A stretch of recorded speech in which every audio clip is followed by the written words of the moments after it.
Again, my dear students, welcome to the new session of our international business. And കഴിഞ്ഞ ക്ലാസ്സിൽ നമ്മൾ import export policy Exim പോളിസീനെ കുറിച്ചിട്ടാണ് പറഞ്ഞുകൊണ്ടിരുന്നത്.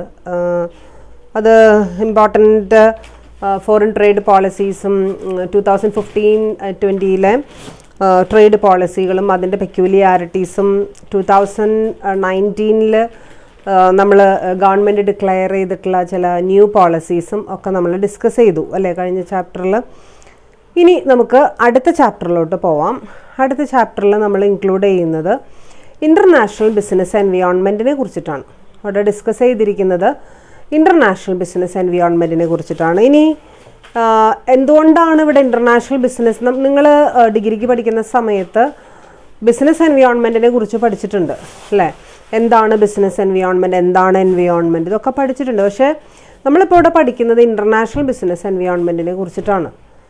Okay, അത് എത്രത്തോളം ബിസിനസ് എൻവയോൺമെൻറ്റും ഇൻ്റർനാഷണൽ ബിസിനസ് എൻവയോൺമെൻറ്റുമായിട്ട് തീർച്ചയായിട്ടും വളരെയധികം വ്യത്യാസമുണ്ട് അല്ലേ? ബിസിനസ് എൻവയോൺമെൻറ്റ് എന്ന് പറയുമ്പോൾ ബിസിനസ്സിൻ്റെ ചുറ്റുപാടും വരുന്ന ഫാക്ടേഴ്സ്, ബിസിനസ്സിൻ്റെ ഉള്ളിലും പുറത്തും വരുന്ന ഫാക്ടേഴ്സാണ് അവിടെ എന്ത് ചെയ്യുന്നത്, സൂചിപ്പിക്കുന്നത്. അതേസമയം ഇൻ്റർനാഷണലിലേക്ക് കടക്കുമ്പോൾ തീർച്ചയായിട്ടും അതിന് അതിൻ്റേതായിട്ടുള്ളൊരു വാലിഡിറ്റി നമ്മൾ കാണണം. അത് കുറച്ചും കൂടി ഡിഫറെൻ്റാണ്, കുറച്ചും കൂടി ഗ്രേറ്ററാണ്, കുറച്ചും കൂടി ബ്രോഡറാണ് എന്നുള്ളതാണ് അവിടുത്തെ കാര്യം. ഓക്കെ, ആൻഡ് നമ്മളിനി നിങ്ങളുടെ ഈ ചാപ്റ്ററിൻ്റെ തുടക്കത്തിൽ തന്നെ എന്താണ് എൻവയോൺമെൻറ്റ്, എന്താണ് ബിസിനസ് എൻവയോൺമെൻറ്റ്, എന്തൊക്കെയാണ് ഇൻറ്റേർണൽ എൻവയോൺമെൻറ്റിൽ പെടുന്ന ഫാക്ടേഴ്സ്, എന്താണ് എക്സ്റ്റേർണൽ എൻവയോൺമെൻറ്റ്, ഇതൊക്കെ കുറച്ച് ഡിസ്കസ് ചെയ്ത് പോയിട്ടുണ്ട്. അപ്പോൾ നിങ്ങൾക്ക് അറിയാമെന്ന് വിചാരിക്കുന്നു. എങ്കിലും അതിൻ്റെ ഒരു തുടക്കം എന്നുള്ള രീതിയിൽ പറയുകയാണ്. What you mean by environment?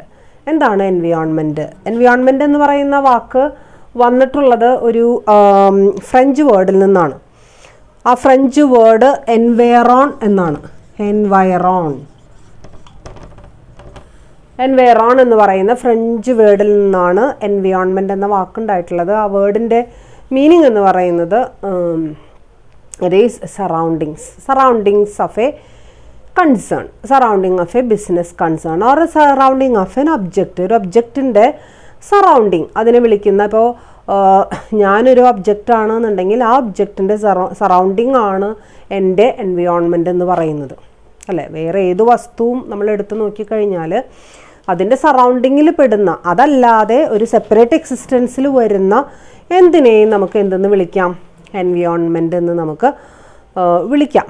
Okay, so നമുക്കറിയാം ഈ ലോകത്ത് ഒരുപാട് ഒബ്ജക്ട്സുകൾ ഉണ്ട് എന്നുള്ളത് നമുക്കറിയാം. നമ്മൾ സാധാരണ ചെറുപ്പത്തിലെ പഠിക്കുന്ന സമയത്ത് ബയോട്ടിക് ആൻഡ് അബയോട്ടിക് ഫാക്ടേഴ്സ് എന്ന് പറഞ്ഞിട്ട് നമ്മൾ പഠിച്ചിട്ടുണ്ട് അല്ലേ? ഇപ്പം നമുക്ക് ചുറ്റും ഒരുപാട് ജീവനുള്ളതും ജീവനില്ലാത്തതുമായിട്ടുള്ള വസ്തുക്കളുണ്ട്. ഇതിൻ്റെ എല്ലാത്തിൻ്റെയും കൂടി സം ടോട്ടലിനെ നമ്മൾ വിളിക്കുന്ന പേരാണ് എന്ത്, എൻവയോൺമെൻറ്റ്. ഇതെല്ലാം ഉൾപ്പെടുന്ന, ഒന്നിനെയും നമുക്ക് ഒഴിവാക്കാനായിട്ട് സാധിക്കില്ല.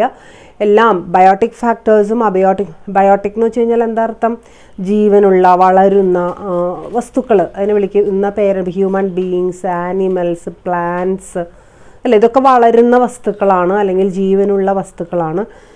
അതേസമയം ജീവനില്ലാത്ത ഒരുപാട് വസ്തുക്കളും അവിടെ ഉണ്ട് അല്ലേ? ലൈറ്റ്, എയർ, വാട്ടർ, ഇതൊക്കെ ജീവനില്ലാത്തതാണ്. അപ്പം അങ്ങനെയുള്ള വസ്തുക്കൾ, ഇതിൻ്റെ എല്ലാത്തിൻ്റെയും കൂടി സമ്മിശ്രമായിട്ടുള്ള അല്ലെങ്കിൽ ആ ഒരു സം ടോട്ടലിനെ വിളിക്കുന്ന പേരാണ് എന്തെന്ന് പറയുന്നത്, എൻവയോൺമെൻറ്റ് എന്ന് പറയുന്നത്. ഇനി എൻവയോൺമെൻറ്റിന് പ്രധാനമായും 3 ഫാക്ടേഴ്സാണ് അവിടെ പറയുന്നത്.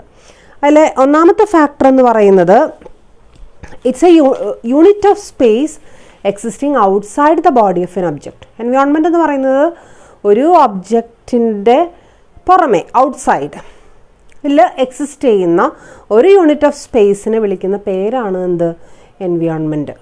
അതായത് ഒബ്ജക്റ്റിന് പുറമേ ഉള്ള സംഗതികളിൽ അല്ലെങ്കിൽ ആ യൂണിറ്റ് ഓഫ് സ്പേസിൽ അടങ്ങിയ വസ്തുക്കളെ വിളിക്കുന്ന പേരാണ് എന്ത്, എൻവയോൺമെൻറ്റ്.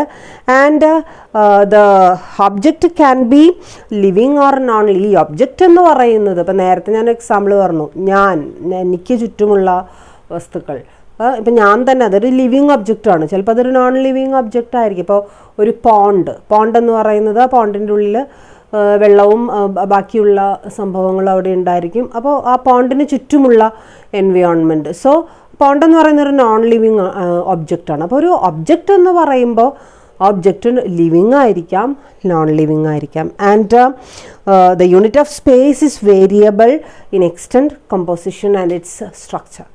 യൂണിറ്റ് ഓഫ് സ്പേസ്, ഒരു ഒബ്ജക്റ്റിന് പുറമേയുള്ള യൂണിറ്റ് ഓഫ് സ്പേസ് എന്ന് പറയുമ്പോൾ അത് പല തരത്തിലുള്ള, അത് വേരിയബിൾ ഇൻ നേച്ചറാണ്, വേരിയിങ് ആണ്, അത് മാറ്റമുള്ളതാണ്, അതിൻ്റെ സ്ട്രക്ചറിൽ മാറ്റം വരാം അല്ലേ. പണ്ടത്തെ ഉള്ള ഒരു മണ്ണിൻ്റെ ഘടന അല്ലെങ്കിൽ അതിൻ്റെ കാലാവസ്ഥ, ഇപ്പോൾ പലരും പറയുന്നൊരു സംഭവമാണ് കാലാവസ്ഥയിൽ വളരെയധികം മാറ്റങ്ങൾ സംഭവിച്ചുകൊണ്ടിരിക്കുന്നു എന്ന് പറയുന്നുണ്ട് അല്ലേ. അതെന്തോ പലവിധ കാരണങ്ങളാണ്, ടെക്നോളജി ഡെവലപ്മെൻറ്റ്, നമ്മുടെ പൊല്യൂഷൻ, ഇതൊക്കെ അതിന് കാരണങ്ങളാണെന്ന് നമ്മൾ പഠിച്ചിട്ടുണ്ട് അല്ലേ. അപ്പോൾ അങ്ങനെ വരുമ്പോൾ അതിലൊക്കെ എപ്പോഴും എന്ത് വന്നുകൊണ്ടിരിക്കും, മാറ്റം, എൻവയോൺമെൻറ്റിൽ എപ്പോഴും മാറ്റങ്ങൾ വന്നുകൊണ്ട്. അപ്പോൾ ഇങ്ങനെ 3 ഫാക്ടേഴ്സ്, 3 കാര്യങ്ങളാണ് എൻവയോൺമെൻറ്റിൻ്റെ മെയിൻ ഫീച്ചേഴ്സായിട്ട് നമ്മൾ എന്ത് ചെയ്യുന്നത്, പറയുന്നത്. ഓക്കെ, അതിൻ്റെ ഒരു തുടക്കം എൻവയോൺമെൻറ്റ് എന്നതിനെക്കുറിച്ച് മനസ്സിലാക്കാൻ വേണ്ടിയിട്ടാണ് ഇത്രയും നിങ്ങളോട് എന്ത് ചെയ്യുന്നത്, പറയുന്നത്. അതായത് ഇത്രയേ ഉള്ളൂ. എൻവയോൺമെൻറ്റ് എന്ന് പറയുന്നത് it's A unit of space, it will be outside the object. ഒരു ഒബ്ജക്റ്റിന് പുറമേ വരുന്ന യൂണിറ്റ് ഓഫ് സ്പേസിന് വിളിക്കുന്ന പേരാണ് എൻവയോൺമെൻറ്റ്. ഇനി രണ്ടാമത് പറയുന്നത് എന്താ, ആ ഒബ്ജക്റ്റ് എന്ന് പറയുന്നത് it may be biotic or abiotic, that means living or non living. ഇനി മൂന്നാമതായിട്ട് അവിടെ പറയുന്നത് ഈ യൂണിറ്റ് ഓഫ് സ്പേസിൽ എന്തുണ്ടാവാൻ സാധ്യതയുണ്ട്, മാറ്റങ്ങൾ ഉണ്ടാവാൻ, അത് വേരിയിങ് ആണ്, മാറ്റങ്ങൾ ഉണ്ടായിരിക്കാൻ സാധ്യത. ഏതൊക്കെ കാര്യങ്ങളിലാണ്, അതിൻ്റെ എക്സ്റ്റെൻറ്റിൽ, അതിൻ്റെ കമ്പോസിഷനിൽ, സ്ട്രക്ചറിൽ എന്തുണ്ടാവാൻ സാധ്യതയുണ്ട്, മാറ്റങ്ങളുണ്ടാവും. അപ്പോൾ ഇങ്ങനെ 3 ഫാക്ടേഴ്സ് പഠിച്ചു കഴിഞ്ഞാൽ, 3 പോയിന്റുകൾ പഠിച്ചു കഴിഞ്ഞാൽ we can easily define environment. And next we are going to the, നമ്മുടെ ആ ഒരു ടോപ്പിക്കിലേക്ക് അല്ലെങ്കിൽ നമ്മുടെ ഒരു ഏരിയയിലേക്ക് നമ്മൾ പോവുകയാണ്. That is business environment. Business environment. And what do you mean by business environment? Business environment is the environment or unit of space which is surrounding a business concern. That is known as a business environment. ഒരു business എൻവയോൺമെൻറ്റിനെ അല്ലെങ്കിൽ ബിസിനസ്സിനെ surround ചെയ്യുന്ന അല്ലെങ്കിൽ ഡയറക്റ്റായിട്ടോ ഇൻഡയറക്റ്റായിട്ടോ effect ചെയ്യുന്ന എല്ലാ factors of പ്രൊഡക്ഷനെയും കൂടി എല്ലാ ഫാക്ടേഴ്സിനെയും ഒരുമിച്ച് നമ്മൾ വിളിക്കുന്ന പേരാണ് എന്ത്, ബിസിനസ് എൻവയോൺമെൻറ്റ്. ഓർ ഇവിടെ കെയ്ത്ത് ഡേവിസ് എന്ന് പറയുന്ന മാനേജ്മെൻറ്റ് എക്സ്പേർട്ട് ഇവിടെ ഡിഫൈൻ ചെയ്തിരിക്കുന്നത് അവിടെ കൊടുത്തിട്ടുണ്ട്. He defines business environment as the aggregate of all conditions, events or influences that surround and effect it. ഒരു ബിസിനസ് സ്ഥാപനത്തിനെ എഫക്റ്റ് ചെയ്യുന്നതോ അല്ലെങ്കിൽ സറൗണ്ട് ചെയ്യുന്നതോ ആയ എല്ലാ കണ്ടീഷൻസിനെയും, എല്ലാ ഇവൻറ്റുകളെയും, എല്ലാ ഇൻഫ്ലുവൻസുകളെയും ഒരുമിച്ച് നമ്മൾ വിളിക്കുന്ന വളരെ സിമ്പിളായിട്ടുള്ള ഡെഫിനിഷനാണ് കെയ്ത്ത് ഡേവിസ് എന്ത് ചെയ്തിട്ടുള്ളത്, കൊടുത്തിട്ടുള്ളത്. So that's a definition for business environment. And you know that it has been divided into 2, internal and external environment. Internal environment എന്നും എക്സ്റ്റേർണൽ എൻവയോൺമെൻറ്റ് എന്നും അതിനെ ഡിവൈഡ് ചെയ്തിട്ടുണ്ട്. പഠിച്ചിട്ടില്ലേ? ഇത് പഠിച്ചിട്ടുണ്ട്. എന്താണ് internal environment? What do you mean by internal environment? Internal environment is the environment which is internal to an organisation or which is inside the organisation അല്ലേ. ഓർഗനൈസേഷൻ്റെ ഉള്ളിൽ വരുന്ന ഫാക്ടേഴ്സ് അടങ്ങിയ സംഭവത്തിന് നമുക്കറിയാം. ഓർഗനൈസേഷന് സ്വന്തമായിട്ട് ചില കോൺസെപ്റ്റുകൾ, ചില പോളിസീസ്, ചില ട്രഡീഷൻസ്, ചില ഇമേജസ്, ചില വാല്യൂ സിസ്റ്റം, ഇതൊക്കെ ആവശ്യമുണ്ട്. ഇതുണ്ടെങ്കിലേ ഓർഗനൈസേഷൻ എന്ത് ചെയ്യുള്ളൂ, വർക്ക് ചെയ്യുള്ളൂ. So these concepts, values and it forms this internal environment. നമ്മുടെ ഷെയർ ഹോൾഡിംഗ് സിസ്റ്റം, നമ്മുടെ ഷെയർ ഹോൾഡിംഗ് പാറ്റേൺ, നമ്മുടെ പാർട്ട്ണർഷിപ്പ് സിസ്റ്റം, ഇതൊക്കെ നമ്മുടെ ഓർഗനൈസേഷന് തീർച്ചയായിട്ടും എന്ത് ചെയ്യും, എഫക്റ്റ് ചെയ്യും. അപ്പോൾ ഓർഗനൈസേഷൻ്റെ ഉള്ളിൽ നമ്മുടെ കയ്യിൽ, നമ്മുടെ കൺട്രോളിൽ ഉള്ള ഫാക്ടേഴ്സിനെ വിളിക്കുന്ന പേരാണ് എന്ത്, ഇൻറ്റേർണൽ. അവിടെ നിങ്ങളുടെ ടെക്സ്റ്റ് ബുക്കിൽ കുറേ ഫാക്ടേഴ്സ് അവിടെ കൊടുത്തിട്ടുണ്ട് അല്ലേ. ഒന്ന് നോക്കി നോക്കിയാൽ 1 by 1 ആയിട്ട് ഒക്കെ അറിയാം നിങ്ങൾക്കെങ്കിലും. വാല്യൂ സിസ്റ്റം, ഓർഗനൈസേഷൻ്റെ value. You have studied what is organisation value. പഠിച്ചിട്ടില്ലേ? എന്താണ് ഓർഗനൈസേഷൻ്റെ വാല്യൂ? Value means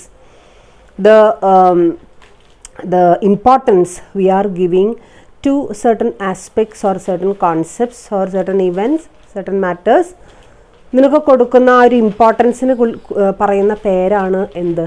value. നിങ്ങൾ പഠിച്ചു തീർന്നിട്ടുള്ളതാണ്. ദെൻ ആ ഒരു value system, every organisation has it's on value system. So it will decide what all things should happen in an organization. So value system is very important. ഞാനതിനെക്കുറിച്ച് നീട്ടി പറയേണ്ട ആവശ്യമില്ല, കാരണം ഇതൊക്കെ അതിൻ്റെ ഭാഗമാണ്. അതിനെക്കുറിച്ച് കുറേ അധികം പറയേണ്ടതില്ല, നിങ്ങളത് മനസ്സിലാക്കി വെച്ചാൽ മതി.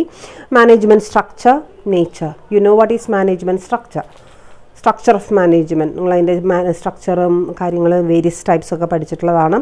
ഷെയർ ഹോൾഡിംഗ് പാറ്റേൺ, ഓർഗനൈസേഷൻ്റെ share holding pattern. Internal power relationships, the relationships between the persons holding superior powers in the organization, how they are working, how they have relationship with each other. അതൊക്കെ നമ്മൾ അവിടെ വരും. Human resources, organization's human resources, and simply we can say that the employees of the organization, strictly we can say that it's an important factor which affects the functioning of an organization. And company image of the company, how other competitors and how the consumers, how the shareholders they create an idea about particular company, how they are viewing about a particular company. That is company's image. പെട്ടെന്നൊരു ദിവസം ഉണ്ടാവുന്നൊരു സംഭവമല്ല, അത് ഒരുപാട് പ്രവർത്തനങ്ങളിലൂടെ ഉണ്ടാക്കിയെടുക്കാൻ സാധിക്കുന്നൊരു സംഭവമാണ് company image. Physical assets of the company, how much infrastructural facilities, how much physical facilities are provided inside the company. So that is physical assets. Next one, R&D capabilities. R&D means research and development capabilities. അല്ലേ, ഒരു ഓർഗനൈസേഷനിൽ എത്രത്തോളം research നടത്താനുള്ള ആ ഒരു സംവിധാനമുണ്ട്, എത്രത്തോളം അത് മുന്നോട്ട് കൊണ്ടുപോകാനുള്ള, എത്രത്തോളം അത് അപ്ലൈ ചെയ്യാനുള്ള കേപ്പബിലിറ്റീസ് ഉണ്ട്, അതൊക്കെയാണ് R&D കേപ്പബിലിറ്റീസ് എന്ന് പറയുന്നത്. Marketing resources, marketing is also important. Financial factors also important. All these are various factors which are inside the organization ഉള്ളിൽ വരുന്നത്. അതുകൊണ്ടാണ് അതിനെ ഇന്റേണൽ എൻവയോൺമെൻറ്റ് എന്ന് നമ്മൾ എന്ത് ചെയ്യുന്നത്, വിളിക്കുന്നത്. ഇതൊക്കെ ഓർഗനൈസേഷനിലുള്ളവർക്ക് തീരുമാനിക്കാം, അത് പുറമേ നിന്ന് ആരും വന്ന് തീരുമാനിക്കേണ്ടതല്ല. ഇപ്പോൾ ഒരു എംപ്ലോയീസിനെ കുറിച്ച് അവരെന്നെ തീരുമാനിക്കണം, അതിൻ്റെ മാനേജ്മെൻറ്റ് തന്നെ തീരുമാനിക്കണം, പുറമേ നിന്ന് ആരും എന്ത് ചെയ്യേണ്ട കാര്യമില്ല, ഇടപെടേണ്ട കാര്യമില്ല. അതുകൊണ്ടാണ് നമ്മുടെയൊക്കെ തന്നെ കൺട്രോളിലാണ് അതെന്ന് നമ്മൾ എന്ത് ചെയ്യുന്നത്, പറയുന്നത്. And next environment you know, that is external environment. External means all factors which are outside the organization, but considering the distance or considering the extent of this factors, we are dividing it into two. They are micro environment and macro environment. പഠിച്ചിട്ടില്ലേ ഇത്? Micro എൻവയോൺമെൻറ്റും macro എൻവയോൺമെൻറ്റും. Micro എൻവയോൺമെൻറ്റിൽ നമ്മൾ ഉൾപ്പെടുത്തിയിരിക്കുന്നത് ഓർഗനൈസേഷന് പുറത്താണെങ്കിലും ഓർഗനൈസേഷനിലുള്ളവർക്ക് ചെറിയ രീതിയിലെങ്കിലും control ചെയ്യാൻ പറ്റുന്ന, ചെറിയ രീതിയിലെങ്കിലും കാൽക്കുലേറ്റ് ചെയ്യാൻ പറ്റുന്ന, ഫോർകാസ്റ്റ് ചെയ്യാനായിട്ട് സാധിക്കുന്ന ഫാക്ടേഴ്സിനെ വിളിക്കുന്ന പേരാണ്, അല്ലെങ്കിൽ ആ ഫാക്ടേഴ്സ് ഉൾക്കൊള്ളുന്ന എൻവയോൺമെൻറ്റിനെ വിളിക്കുന്ന പേരാണ് എന്ത്, മൈക്രോ എൻവയോൺമെൻറ്റ്. അല്ലേ, ഓർഗനൈസേഷന് പുറത്താണ് ശരി തന്നെ, എങ്കിലും ഒരു പരിധി വരെ നമുക്ക് വലിയ കുഴപ്പങ്ങളൊന്നും ഇല്ലാതെ നമുക്കതിനെ എന്ത് ചെയ്യാൻ പറ്റും, കൺട്രോൾ ചെയ്യാനും ഫോർകാസ്റ്റ് ചെയ്യാനും ഒക്കെ സാധിക്കും. അങ്ങനെയുള്ളതിനെയാണ് മൈക്രോ എന്നുള്ള പേരിട്ട് നമ്മൾ എന്ത് ചെയ്യുന്നത്, വിളിക്കുന്നത്. അതിൽ തന്നെ suppliers, intermediaries, customers, competitors, market, next financial community, local community, pressure groups, labour, other public. What you mean by pressure groups? Pressure groups means ഓർഗനൈസേഷൻ്റെ പ്രവർത്തനം നല്ല രീതിയിൽ പ്രവർത്തിക്കാൻ വേണ്ടിയിട്ട് പ്രഷറൈസ് ചെയ്യുന്ന, ഇപ്പോൾ കൺസ്യൂമർ ഗ്രൂപ്പ്സ് എന്ന് പറയുന്ന ആ ഒരു ഗ്രൂപ്പ് എന്ന് പറയുന്നത് പലപ്പോഴും ഓർഗനൈസേഷൻ അവർക്ക് രക്ഷപ്പെടാൻ പറ്റില്ല. കൺസ്യൂമേഴ്സ് ചിന്തിക്കുന്ന പോലെ തന്നെ അവർക്ക് എന്ത് ചെയ്യാൻ പറ്റുള്ളൂ, ഇപ്പോൾ പൊല്യൂഷൻ കൺട്രോൾ ബോർഡ് കേട്ടിട്ടുള്ള ഒരു വാക്കാണ് അല്ലേ, പൊല്യൂഷൻ കൺട്രോൾ ബോർഡിൻ്റെ പ്രത്യേകത എന്താ, അവർ ഒരു ഓർഗനൈസേഷനെയും പൊല്യൂഷൻ ഉണ്ടാക്കാൻ സമ്മതിക്കില്ല അല്ലേ. സമ്മതിക്കില്ല എന്ന് വെച്ച് കഴിഞ്ഞാൽ പൊല്യൂഷൻ ഇല്ലാതെ നമ്മൾ എന്ത് ചെയ്യേണ്ടി വരും, പോകേണ്ടി വരും. അതൊരു തരം പ്രഷറൈസിങ് ആണ്. അങ്ങനെ ഒരുപാട് സ്ഥാപനങ്ങളും ഒരുപാട് ഇൻസ്റ്റിറ്റ്യൂഷൻസും നിയമത്തോടു കൂടി അല്ലെങ്കിൽ നിയമത്തിൻ്റെ സപ്പോർട്ടോടു കൂടി ഗവൺമെൻറ് എന്ത് ചെയ്തിട്ടുണ്ട്, ഉണ്ടാക്കിയിട്ടുണ്ട്.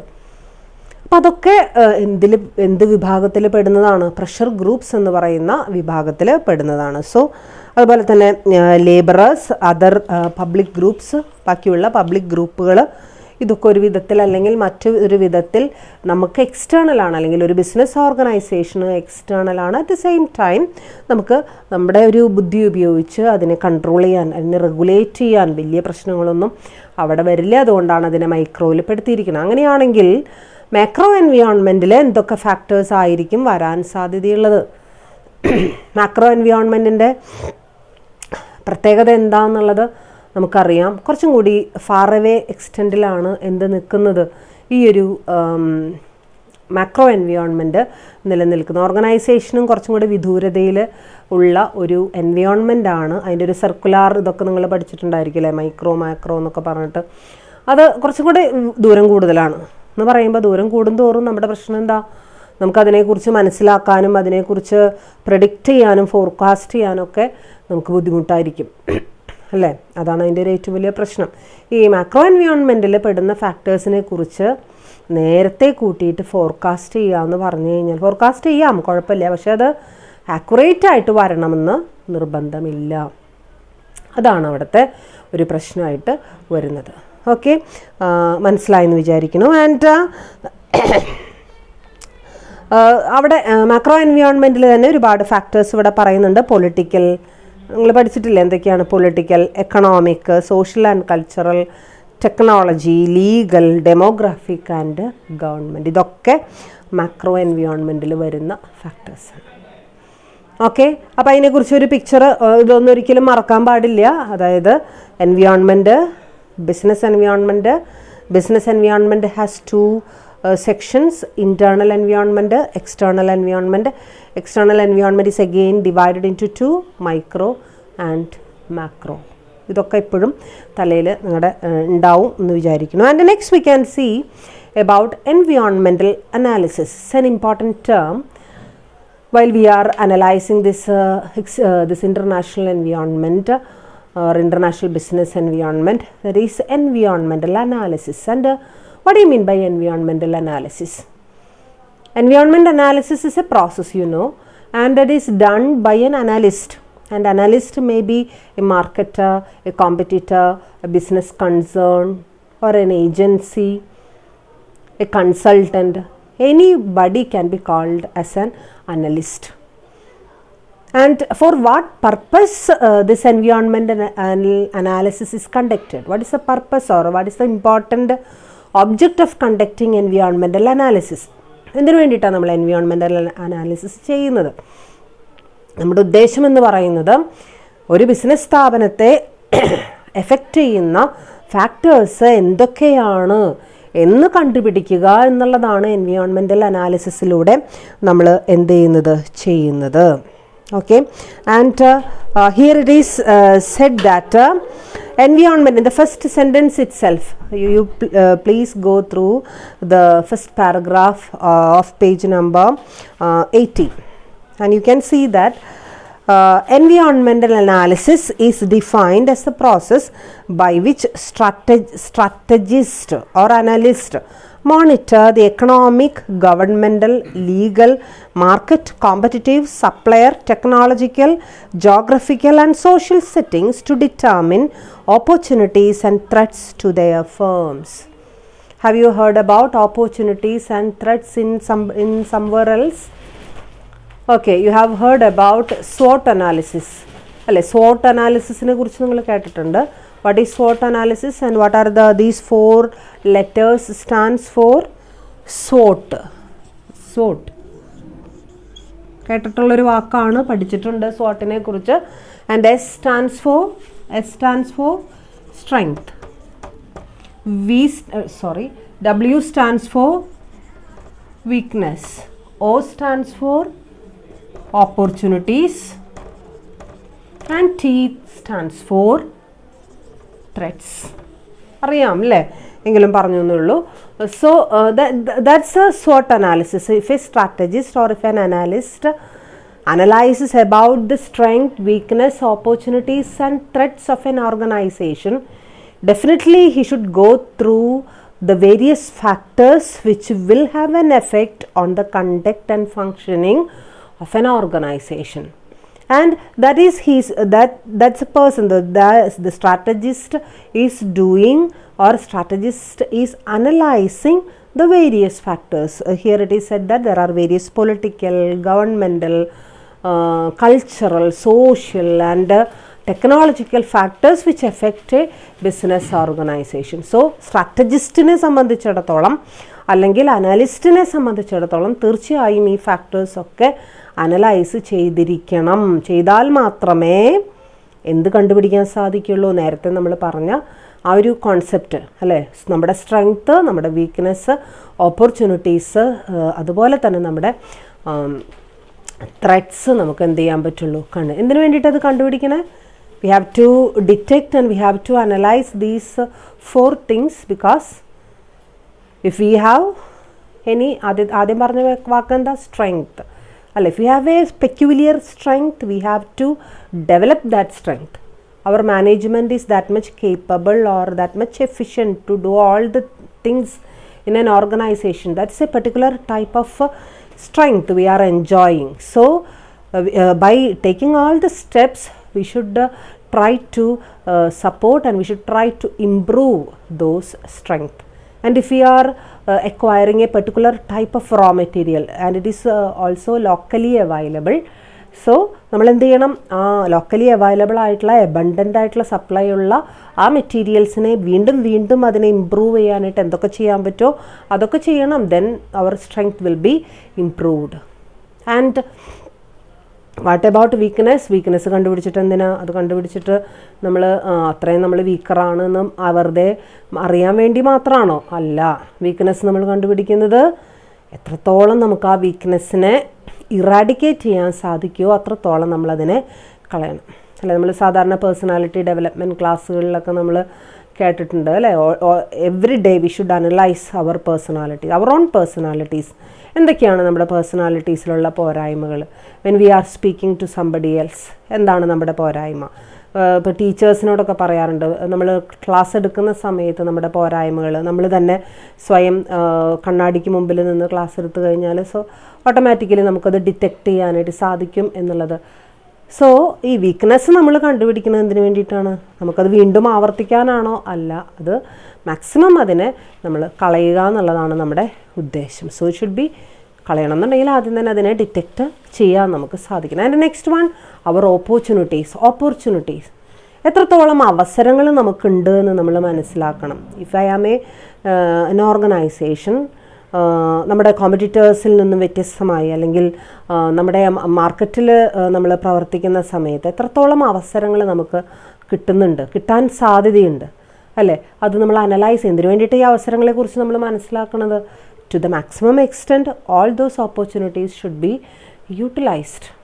അവസരങ്ങളുണ്ട് എന്ന് പറഞ്ഞിട്ട് കാര്യമില്ല, ആ അവസരങ്ങളെ നമുക്ക് ഉപയോഗപ്പെടുത്താൻ സാധിക്കണം. എങ്കിലേ നമുക്കതിൽ നിന്നുള്ള റിസൾട്ട് നമുക്ക് കിട്ടുള്ളൂ. And last one is threat അല്ലേ. ത്രെട്ടുകളെന്ന് പറഞ്ഞു കഴിഞ്ഞാൽ തീർച്ചയായിട്ടും ആ ത്രെറ്റ്സ് നമ്മൾ മനസ്സിലാക്കേണ്ടതുണ്ട്. ഇപ്പോഴുള്ളതും വരാനിരിക്കുന്നതുമായിട്ടുള്ള നിരവധി ത്രെറ്റ്സുകളുണ്ട്. അതാണ് നമ്മൾ സാധാരണ റിസ്കുകളെന്ന് പറയാറുള്ളത്, ബിസിനസ്സിൻ്റെ റിസ്ക് അല്ലേ. പലതരം റിസ്കുകളുണ്ട്. Change in the fashion, change in the taste, change in the preference, fall in demand of a product and other natural calamities that may happen. All these are threats to the organization. അപ്പോൾ ഉണ്ടാവാൻ ഉണ്ടായിട്ട് അതിനെക്കുറിച്ച് മനസ്സിലാക്കിയിട്ട് കാര്യമില്ല. Environmental അനാലിസ്റ്റിൻ്റെ അല്ലെങ്കിൽ environmental analysis നമ്മൾ ചെയ്യുന്നത് നമുക്ക് വരാനിടയുള്ള ത്രെറ്റ്സിനെ, എന്തിനു വേണ്ടിയിട്ട് ത്രെറ്റ്സിനെ കുറിച്ച് മനസ്സിലാക്കണേ? We have to overcome that threats. ആ ത്രെട്ടുകളെ നമ്മൾ ഓവർകം ചെയ്യണം. നമുക്കത് തരണം ചെയ്ത് മുന്നോട്ട് പോവാൻ സാധിക്കണം. എന്ത് ത്രെറ്റ്സ് ഉണ്ടായാലും, may be A natural calamity അല്ലേ, ആ കലാമിറ്റി ആണെങ്കിൽ കൂടിയും നമുക്കതിനെ എങ്ങനെ മുന്നോട്ട് കൊണ്ടുപോവാം എന്നുള്ളത് ആ ഒരു പ്ലാൻ, ഡീറ്റെയിൽഡ് ആയിട്ടുള്ള പ്ലാൻ ഡെവലപ്പ് ചെയ്യുക എന്നുള്ളതാണ് എന്തിലൂടെ നമ്മൾ ഉദ്ദേശിക്കുന്നത്. ഈ ഒരു അപ്പോൾ SWOT അനാലിസിസിലൂടെ അനാലിസ്റ്റ് എൻവയോൺമെൻറ്റിനെ കുറിച്ച് പഠിക്കുകയും എന്തൊക്കെ ഫാക്ടേഴ്സ്, ഏതൊക്കെ തരത്തിലുള്ള ഫാക്ടേഴ്സ് ഓർഗനൈസേഷനെ എഫക്റ്റ് ചെയ്യാൻ സാധ്യതയുണ്ട് എന്ന് മനസ്സിലാക്കുകയും ചെയ്യുന്ന പ്രോസസ്സിനെ വിളിക്കുന്ന പേരാണ് എന്ത്? Environmental analysis. So you can mark that definition mark ചെയ്യാം. അത് എൻവയോൺമെൻറ്റൽ അനാലിസിസിന് വേണ്ടി പഠിക്കാം. Okay. And next we can go to another important aspect of international business environment, that is international business environment itself. What is international? നമ്മൾ ഇത്ര നേരം പറഞ്ഞുകൊണ്ടിരുന്നത് business എൻവയോൺമെൻറ്റിനെ കുറിച്ചിട്ടാണ് അല്ലേ. ഇനി നമ്മൾ കുറച്ചും കൂടി കാര്യമായിട്ട് ചിന്തിക്കാൻ പോകുന്നത് ഇൻ്റർനാഷണൽ ബിസിനസ് എൻവയോൺമെൻറ്റിനെ കുറിച്ചിട്ടാണ്. പ്രത്യേകിച്ചും അവിടെ നമ്മൾ ശ്രദ്ധിക്കേണ്ടതായിട്ടുള്ളൊരു കാര്യമെന്ന് പറയുന്നത് നമ്മുടെ ഓർഗനൈസേഷൻ്റെ അല്ലെങ്കിൽ നമ്മുടെ ബിസിനസ്സിൻ്റെ ചുറ്റുപാടുമുള്ള സംഗതിയെ ഒരു ചെറിയൊരു വിട്ടിൽ അല്ലെങ്കിൽ ചെറിയൊരു ഇതിലല്ല നമ്മൾ നോക്കേണ്ട, കുറച്ചും കൂടി വലിയൊരു ചുറ്റളവിൽ ഒരു ബ്രോഡറായിട്ടുള്ളൊരു കോൺസെപ്റ്റോടു കൂടി നമ്മൾ എന്ത് ചെയ്യേണ്ടതുണ്ട്, അതിലേക്ക് നമ്മൾ അനലൈസ് ചെയ്യേണ്ടതുണ്ട്, അല്ലെങ്കിൽ അതിനെ നമ്മൾ കാണേണ്ടതുണ്ട്. അതാണ് ഈ ഇൻ്റർനാഷണൽ ബിസിനസ് എൻവയോൺമെൻറ്റിലെ പ്രത്യേകത എന്ന് പറയുന്നത്. ഇപ്പോൾ നമ്മൾ ലീഗൽ ഫാക്ടേഴ്സ്, ഇപ്പോൾ നമ്മൾ ചെറിയൊരു കാര്യം തന്നെ എടുക്കുക, സോഷ്യൽ ഫാക്ടേഴ്സ് നമ്മൾ നേരത്തെ പറഞ്ഞ കാര്യമാണ് അല്ലേ. എൻവയോൺമെൻറ്റിൻ്റെ തന്നെ ഏറ്റവും വലിയൊരു ഘടകമാണ് സോഷ്യൽ ഫാക്ടേഴ്സ് എന്ന് പറയുന്നത്. Social norms, social customs, social traditions, the structure of society അല്ലേ, the members of the society, their traditional language, everything will help the organisation. But at the same time ഇവിടെ സോഷ്യൽ എന്ന് പറയുന്ന ഒരു ചെറിയൊരു കാര്യം എടുത്താൽ തന്നെ we have to consider different types of, we have to study about different types of societies.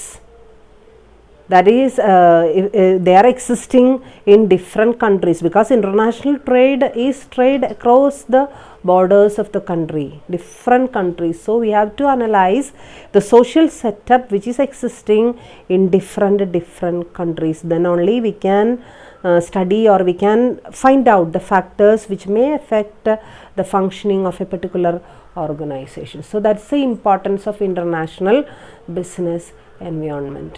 അതാണ് international business എൻവയോൺമെൻറ്റിൻ്റെ പ്രത്യേകത. ഇവിടെ ഒരു ചെറിയൊരു ഡെഫിനിഷൻ കൊടുത്തിട്ടുണ്ട്. എന്താണ് ഇൻ്റർനാഷണൽ ബിസിനസ് എൻവയോൺമെൻറ്റ്? മാർക്ക് ചെയ്ത് വയ്ക്കുക. ഇത് വളരെ നീട്ടി പരത്തിയൊക്കെ പറഞ്ഞിട്ടുണ്ട്. സോ മാർക്ക് ചെയ്ത് വെച്ച് കഴിഞ്ഞാൽ നിങ്ങൾക്ക് അത് പിൻ പോയിൻ്റ് ചെയ്തിട്ട് നിങ്ങൾക്ക് പറയാനായിട്ട് സാധിക്കും.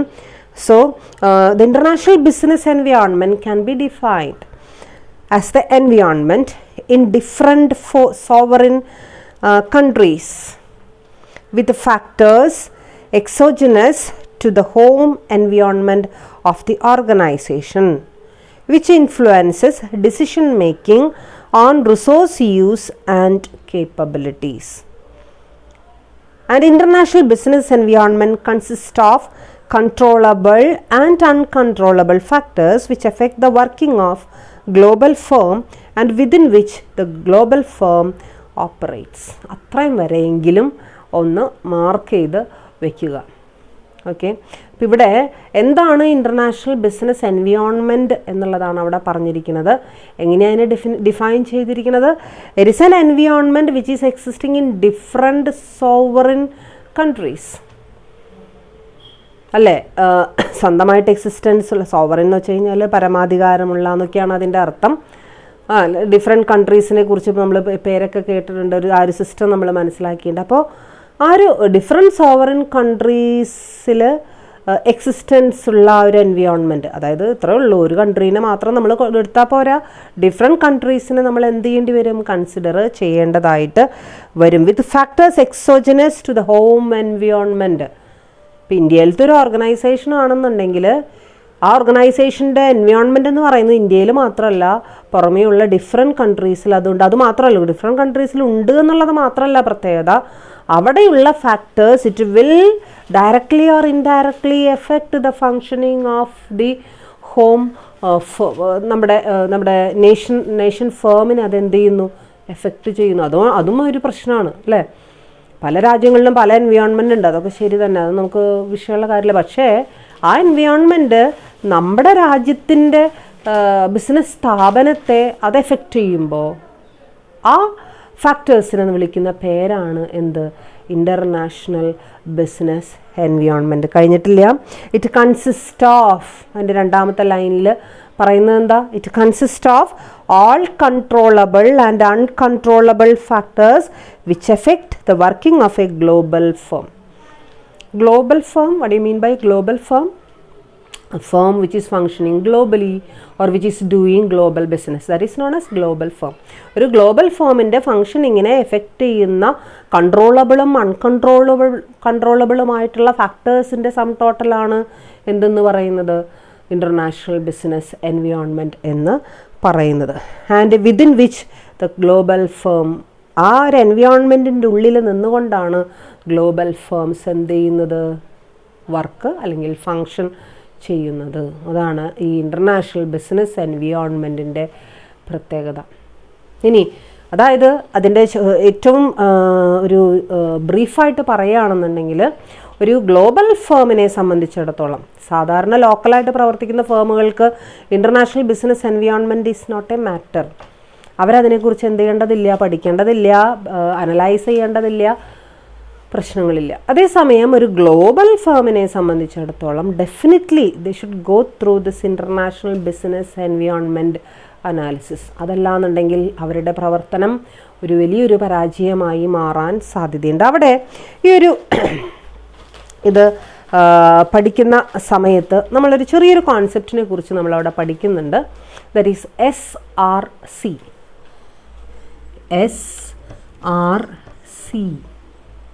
And what do you mean by SRC? SRC stands for Self-Reference Criterion. Self-Reference Criterion. What do you mean by Self-Reference Criterion? And what's the relationship between Self-Reference Criterion and this International Business Environment? അതാണ് നമ്മുടെ ഇവിടുത്തെ വിഷയം. International business എൻവയോൺമെൻറ്റും SRCയും തമ്മിൽ എന്ത് ബന്ധം? എന്തിനു വേണ്ടിയിട്ടാണ് SRCയെ കുറിച്ച് നമ്മൾ പഠിക്കുന്നത്? എന്താണ് സെൽഫ് റെഫറൻസ് ക്രൈറ്റീരിയൻ എന്ന് പറയുന്നത്? ഇവിടെ സെൽഫ് റെഫറൻസ് ക്രൈറ്റീരിയ എന്ന് പറഞ്ഞു കഴിഞ്ഞാൽ ഇൻ്റർനാഷണൽ ബിസിനസ്സിനെ പലപ്പോഴും എഗെയിൻസ്റ്റായിട്ട് ബാധിക്കാവുന്ന, എഫക്റ്റ് ചെയ്യാവുന്ന ഒരു നെഗറ്റീവ് ഇമ്പാക്റ്റുള്ള ഒരു സംഭവമാണ് സെൽഫ് റെഫറൻസ് ക്രൈറ്റീരിയൻ എന്ന് പറയുന്നത്. അതായത് ഒരു രാജ്യത്തെ സംബന്ധിച്ചിടത്തോളം, ഗ്ലോബൽ ബിസിനസ് ചെയ്യുന്ന രാജ്യങ്ങളെ സംബന്ധിച്ചിടത്തോളം, ഗ്ലോബൽ ബിസിനസ് ചെയ്യുന്ന ഫേമിനെ സംബന്ധിച്ചിടത്തോളം പലപ്പോഴും അവർ ഈ ഒരു ക്രൈറ്റീരിയ ായിട്ട് മുന്നോട്ട് പോകാനുള്ള സാധ്യതയുണ്ട്. അതായത് once a product is produced and it has been introduced to the local market, and the customers in the local market received with all their support, we received that object and they have accepted it at the full strength. Then sometimes that global firm, that firm may have a misunderstanding that it will be successful in the foreign country also. Then sometimes it may be successful. കുഴപ്പമൊന്നുമില്ല, ചിലപ്പോൾ local മാർക്കറ്റിൽ നമ്മുടെ customers വാങ്ങിച്ചു ഉപയോഗിച്ചു satisfied ആയിട്ടുള്ള products ചിലപ്പോൾ foreign മാർക്കറ്റിൽ വൻ വിജയമായെന്ന് വരാം. അത് പക്ഷേ percentage is very very less. ഒരു 10% താഴെ ഒരു പ്രതീക്ഷയെ നമുക്ക് അതിൽ വേണ്ടതുള്ളൂ. ഒരിക്കലും നമ്മൾ ഈ സെൽഫ് റെഫറൻസ് ക്രൈറ്റീരിയൻ എന്ന് പറയുന്ന ക്രൈറ്റീരിയ ആയിട്ട് മുന്നോട്ട് പോയി കഴിഞ്ഞാൽ ലോക്കലിൽ ജയിച്ചു, സോ ഇൻ്റർനാഷണൽ ജയിക്കും എന്നുള്ള ഉറപ്പൊന്നും ഒരിക്കലും നമ്മൾ എന്ത് ചെയ്യരുത്. അങ്ങനെ ഉറപ്പ് ഉണ്ടായിക്കഴിഞ്ഞ് കഴിഞ്ഞാൽ അവിടെ എന്താ പറയുക, ബുദ്ധിമുട്ടായിരിക്കും. ആ ഒരു മിസ്അണ്ടർസ്റ്റാൻഡിങ് ഒരിക്കലും നല്ലതല്ല. Sometimes it may B successful, ശരി തന്നെയാണ്, ഇല്ല എന്ന് പറയുന്നില്ല, പക്ഷേ നോട്ട് ഓൾവേസ്, എപ്പോഴും അത് സക്സസ്ഫുൾ ആവണമെന്നില്ല. സോ ഈ ഒരു സെൽഫ് റെഫറൻസ് ക്രൈറ്റീരിയൻ ശരിയാണോ, അല്ലെങ്കിൽ ആ ഒരു criteria is very important. And always the businessman should analyze this criterion whether it is right or whether it is wrong എന്നുള്ളത് കറക്റ്റായിട്ട് നോക്കിയതിന് ശേഷം മാത്രമേ എന്ത് ചെയ്യാൻ പാടുള്ളൂ. ലോക്കൽ മാർക്കറ്റിലുള്ളത് ലോക്കൽ മാർക്കറ്റിലേക്ക് മാത്രം ഉള്ളതാണോ, അല്ലെങ്കിൽ അവിടെ മാത്രമാണോ അത് വിജയിച്ചിട്ടുള്ളത്, പുറമേക്ക് അത് അക്സെപ്റ്റബിൾ ആയിരിക്കുമോ എന്നുള്ളതും കൂടി അനലൈസ് ചെയ്തിട്ട് മാത്രമേ ഇൻ്റർനാഷണൽ ബിസിനസ് രംഗത്തേക്ക് ആര് കാലെടുത്ത് വയ്ക്കാൻ പാടുള്ളൂ, ഗ്ലോബൽ ഫേമുകൾ കാലെടുത്ത് വയ്ക്കാൻ പാടുള്ളൂ. അല്ലാന്നുണ്ടെങ്കിൽ ഈ ഒരു കാര്യം, ഈ ഒരു സെൽഫ് റെഫറൻസ് തന്നെ പലപ്പോഴും നമുക്ക് വലിയൊരു തിരിച്ചടിയായിട്ട് മാറാനുള്ള സാധ്യത അവിടെ ഉണ്ട്. ആ ഒരു സാധ്യതയും അതിനുള്ള പോസിബിലിറ്റീസും ഒക്കെ നമുക്ക് പറഞ്ഞു തരുന്ന ആ ഒരു ക്രൈറ്റീരിയയെ വിളിക്കുന്ന പേരാണ് എന്ത്, self reference criteria. Okay. And നമ്മൾ ഇൻ്റർനാഷണൽ ബിസിനസ് എൻവയോൺമെൻറ്റ് വളരെ ഇമ്പോർട്ടൻ്റ് ആണ്, അല്ലെങ്കിൽ അത് വളരെയധികം നമ്മളെ സ്വാധീനിക്കുന്നുണ്ട് എന്നുള്ളൊരു കാര്യമാണ് നമ്മളിവിടെ പറഞ്ഞു വന്നത്. And you can see the last paragraph of page number 81. Just അതൊന്ന് വായിച്ചു നോക്കിക്കഴിഞ്ഞാൽ എന്താണ് അതിൻ്റെ മീനിങ് എന്നുള്ളത് നമുക്കൊന്ന് മനസ്സിലാക്കി വയ്ക്കാം. അതിൽ ഒരു എക്സാജറേഷൻ ആണെങ്കിൽ കൂടിയും അതിലൂടെ ഇൻ്റർനാഷണൽ ബിസിനസ് എൻവയോൺമെൻറ്റിൻ്റെ ആ ഒരു ഇമ്പോർട്ടൻസിനെ കുറിച്ച് നമുക്ക് എന്ത് ചെയ്യുന്നുണ്ട്, മനസ്സിലാക്കി തരുന്നുണ്ട്. We often listen the earth is flattening, death of distance, the end of history or convergence of taste. ആദ്യത്തെ സെൻറ്റൻസിൽ പറഞ്ഞിരിക്കുന്ന വസ്തുത മനസ്സിലായി എന്ന് വിചാരിക്കുന്നു. വി ഓഫൺ ലിസൺ, നമ്മളിപ്പോൾ കേട്ടുകൊണ്ടിരിക്കുന്നത് എർത്ത് ഈസ് ഫ്ലാറ്റനിങ്. എർത്ത് സാധാരണ എർത്തിൻ്റെ ഷേപ്പ് എന്താണെന്ന് ചെറുപ്പകാലം തൊട്ടേ നമ്മൾ പഠിച്ചിട്ടുണ്ട് അല്ലേ. ദെൻ പക്ഷെ പറഞ്ഞുകൊണ്ട് എർത്തിൻ്റെ ഷേപ്പ് അങ്ങനെ റൗണ്ട് ഷേപ്പ് ഒന്നുമല്ല, അതിങ്ങനെ പതുക്കെ ഫ്ലാറ്റൻ ചെയ്തുകൊണ്ടിരിക്കുകയാണ്. ഫ്ലാറ്റൻ ചെയ്തുകൊണ്ടിരിക്കുക മീൻസ് അങ്ങനെ പ്രത്യേകിച്ച് റൗണ്ടായിട്ടിരിക്കുമ്പോൾ അതിനൊരു കുഴപ്പമുണ്ട് അല്ലേ. ചില സ്ഥലങ്ങളിൽ പകലാവുമ്പോൾ ചില സ്ഥലങ്ങളിൽ അതിന് എന്താ രാത്രിയാണ്, അങ്ങനൊരു വ്യത്യാസമൊക്കെ നിങ്ങൾക്കറിയാം. അപ്പോൾ എർത്തിൻ്റെ ഷേപ്പ് ഇപ്പം ഫ്ലാറ്റൻഡാണ്, വേറെ പ്രശ്നങ്ങളൊന്നുമില്ല, വേറെ ബുദ്ധിമുട്ടുകളൊന്നുമില്ല, എല്ലാവരും ഒരുപോലെ. ഇനി അടുത്ത വാക്ക് അവിടെ പറയുന്നത് എന്താ, that is death of distance. There is no matter for distance. Distance എന്നുള്ള സംഭവം തന്നെ ഇപ്പോൾ ഇല്ല, കാരണം അത്രയധികം ടെക്നോളജി ഡെവലപ്മെൻറ്റ്, കമ്മ്യൂണിക്കേഷൻ സിസ്റ്റം പക്കയാണ്, പെർഫെക്റ്റാണ്, നോ പ്രശ്നം for distance. And next one is end of history. History എന്ന് പറയുന്നൊരു സംഭവം തന്നെ അവിടെ ഇല്ല, ഇപ്പം നടന്നുകൊണ്ടിരിക്കുന്നത് തന്നെയാണ് ഏറ്റവും വലുത് അല്ലേ. സോ അതായിരുന്നു. ഓർ കൺവേർജൻസ് ഓഫ് ടേസ്റ്റ്, എല്ലാവരും ഒരേപോലെ, എല്ലാവരുടെയും ടേസ്റ്റ് ഇപ്പം എല്ലാ ആളുകളും എല്ലാവരും ഒന്നുപോലെ ആയിത്തീർന്നു എന്നുള്ളൊരു സങ്കല്പത്തിൽ നമ്മൾ ഇരിക്കുമ്പോൾ അതൊരു മണ്ടത്തരം സങ്കല്പമാവരുത് എന്നുള്ളതാണ് അവിടെ പറയുന്നത്. But the reality is that, reality എന്ത് തന്നെയാണ്, earth is still round. Earth എന്ന് പറയുന്നത് സ്റ്റിൽ റൗണ്ട് തന്നെയാണ്. Distance still matters. ഡിസ്റ്റൻസ് എന്ന് പറയുന്നത് ഇപ്പോഴും നമ്മളെ സംബന്ധിച്ചിടത്തോളം എന്ത് തന്നെയാണ് മാറ്റേഴ്സ്. അത് നമ്മൾ എക്സാജറേഷനിൽ നമ്മൾ പല ന്യൂസുകളും പല കാര്യങ്ങളൊക്കെ കേൾക്കുമ്പോൾ നമുക്ക് തോന്നും എർത്ത് റൗണ്ടല്ല, എർത്ത് ഫ്ലാറ്റൻഡാണ്, നമുക്ക് ഡിസ്റ്റൻസ് ഒന്നും ഒരു പ്രശ്നമല്ല, ഡിസ്റ്റൻസ് ഒന്നുമില്ല, നമുക്ക് എപ്പോൾ വേണമെങ്കിലും എവിടെ വേണമെങ്കിലും എങ്ങനെ വേണമെങ്കിലും എത്തിച്ചേരാന്നൊക്കെ ഒരു ഇതൊക്കെ നമുക്ക് തോന്നാം. പക്ഷേ അതൊന്നുമല്ല യാഥാർത്ഥ്യം. ഇപ്പോഴും എന്തുതന്നെയാണ്, ഡിസ്റ്റൻസ് നമുക്ക് പ്രശ്നമാണ്. ഹിസ്റ്ററി റിപ്പീറ്റ്സ്, ചരിത്രം എപ്പോഴും എന്ത് ചെയ്യുന്നുണ്ട്, ആവർത്തിക്കുന്നുണ്ട്. And taste are still different. ഇപ്പോഴും ടേസ്റ്റുകൾ എന്ത് തന്നെയാണ്, ഡിഫറെൻറ്റ് തന്നെയാണ്. സോ ദിസ് ഈസ്, അവിടെയാണ് നമ്മുടെ ഇൻ്റർനാഷണൽ ബിസിനസ്സിൻ്റെ എന്തിനെക്കുറിച്ച് നമ്മൾ മനസ്സിലാക്കുന്നത്, അതിൻ്റെ ഒരു ഇമ്പോർട്ടൻസിനെ കുറിച്ച് നമ്മൾ മനസ്സിലാക്കുന്നത്. So I think you have understood the concept international business environment, and here there is a list of the factors of international business environment. The nature, അതിൻ്റെ ഒരു nature, developing and developed nations-ൽ എന്തൊക്കെയാണ് അതിൻ്റെ പ്രത്യേകതകൾ, എന്താണ് അതിൻ്റെ ഡിഫറൻസുകൾ, ആ സെപ്പറേഷൻ ഒരു ടേബിളായിട്ട് നിങ്ങൾക്ക് ടെക്സ്റ്റ് ബുക്കിൽ എന്ത് ചെയ്തിട്ടുണ്ട്, തന്നിട്ടുണ്ട്. You please go through that. ഇനി നമുക്ക് മെയിനായിട്ട് അവിടെ പഠിക്കാനുള്ളത് components of international business environment ആണ്. എന്തൊക്കെയാണ് അതിൻ്റെ മെയിൻ കമ്പോണൻറ്റുകൾ എന്നുള്ളതാണ് നമുക്ക് പഠിക്കാനുള്ളത്. അതിൽ 9 കമ്പോണൻസ്. ആ കമ്പോണൻസുകളാണ് ഞാനിവിടെ എന്ത് ചെയ്ത് വെച്ചിട്ടുള്ളത്, ഒരു ലിസ്റ്റ് ഞാൻ തയ്യാറാക്കി വെച്ചിട്ടുള്ളത്. നിങ്ങൾക്കിവിടെ കാണാനായിട്ട് സാധിക്കും അല്ലേ. ഒരു 9 കമ്പോണൻറ്റുകളാണ് ഇവിടെ ഉള്ളത്. സോ ഇൻ്റർനാഷണൽ ബിസിനസ് എൻവയോൺമെൻറ്റിൽ economic environment is there, political environment, legal environment, social and cultural environment, and technological environment, global tax environment is there, competitive environment, natural environment, and demographic environment. And this totally there are 9 important factors or 9 important sections in this international business environment, and you have to study one by one.